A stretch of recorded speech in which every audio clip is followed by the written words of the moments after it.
What's good? What's good, everybody? Welcome back to another episode of The Urban Platform Speaks.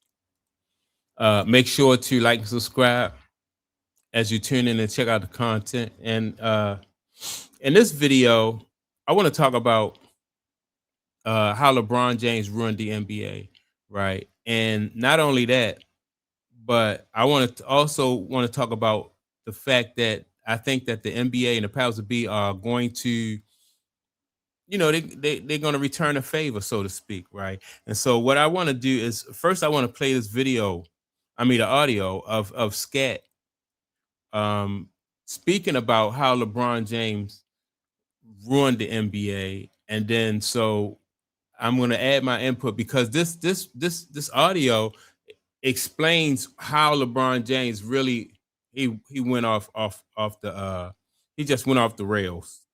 Well, for those of you who didn't catch it, Channing Frye recently went on an unhinged, delusional rant about how essentially Kobe Bryant and Michael Jordan's legacies are overrated and that it is the memory of those players that is destroying the NBA. Nostalgia is killing the NBA. The 90s basketball, Michael Jordan and Kobe, was not as clean as y'all think it was. Now, all right, so that's Shannon Fry saying that nostalgia is ruining the NBA, and I especially want to address that, right? Because nostalgia is what gives great players their leverage. It is what gives great players their like it helps their legacy. I don't care if you're talking about a basketball player or you're talking about, a famous performer or a singing group or anything like that. Nostalgia is what helps them even after their days of, like even once they're finished performing or playing, or nostalgia is what helps that, because you can always return to that fan base. If you don't have nostalgia, then you don't have anything to turn back to. Corporations, you're doing business with corporations, and corporations will be done with you sooner or later. Once they realize that they can't make money off of you, then they're done with you, and they on to the next thing, the hottest thing, right? So nostalgia is what that's leverage for the artist and the performer. So when Shannon Fry said nostalgia is ruining the NBA, that's just the goofiest thing you could say.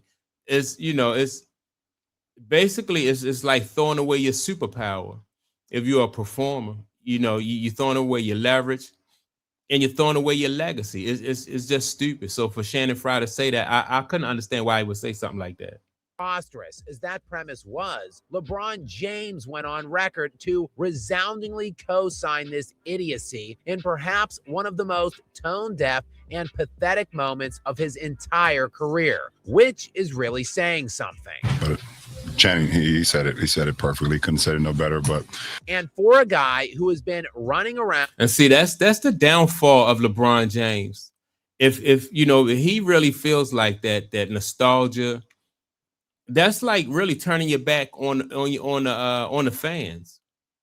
Nostalgia is ruining the league, and Shannon Fry, like he said, Shannon Fry said it perfectly, right?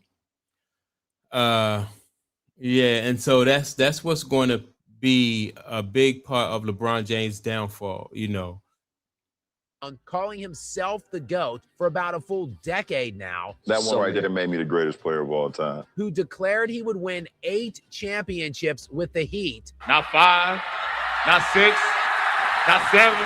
Before dragging his bum ass out of town after winning just 2, this really does take the cake. LeBron, of all people, is whining about the responsibilities of being the face of the NBA.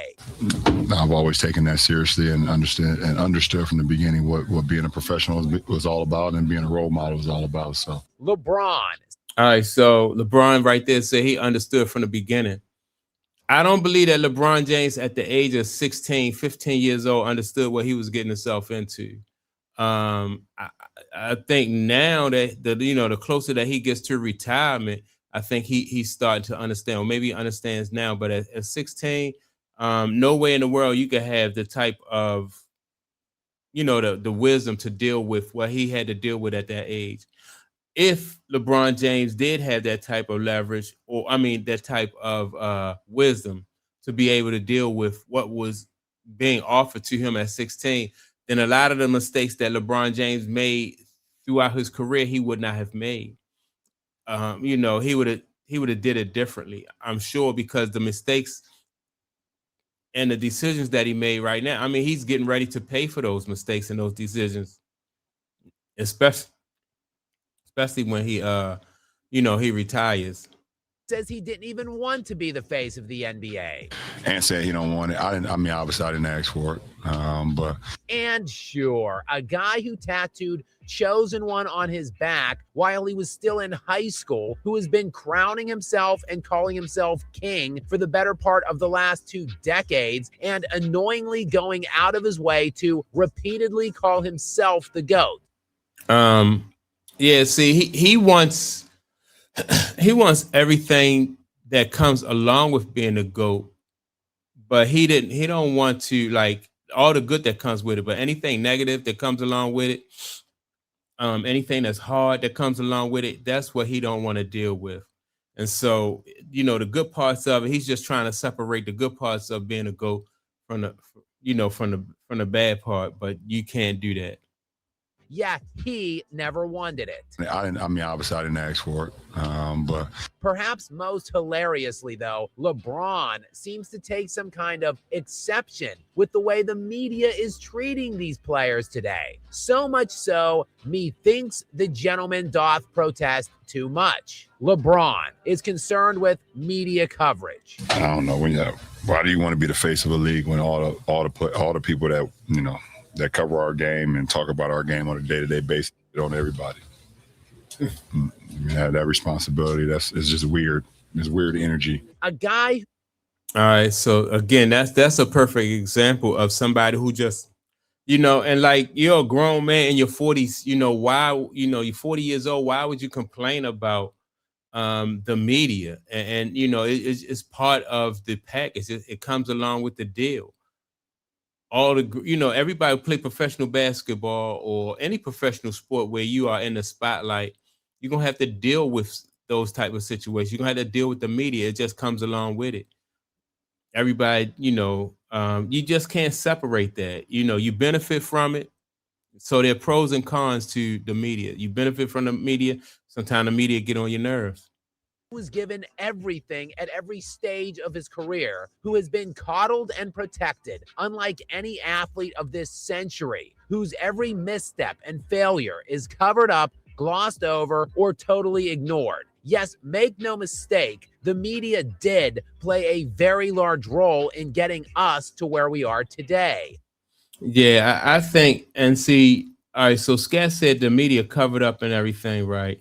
But I do believe that there'll be a price to pay, because I can't see any benefit.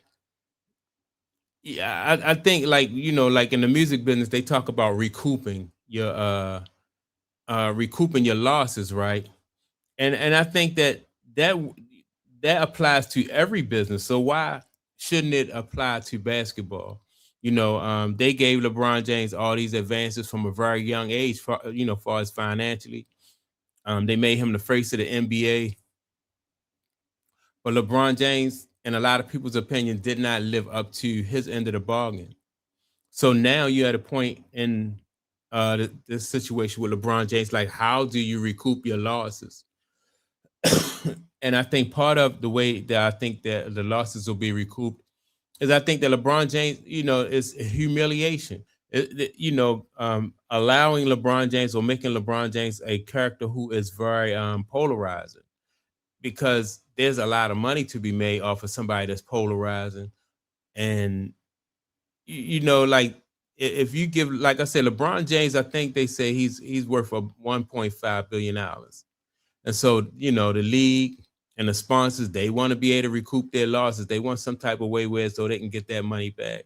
And they're not just going to give LeBron James that money and allow him to walk off into the sunset after he didn't put forth the type of effort that, you know, like throughout history that we're used to seeing other great basketball players put forth, and not even make the kind of money, you know, that LeBron James made. So I think, you know, it's some payback coming down the road for LeBron James. So that's my take on it.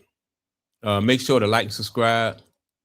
Also, don't forget to leave a comment. And with that being said, I'm gonna check y'all out in the next video. Peace.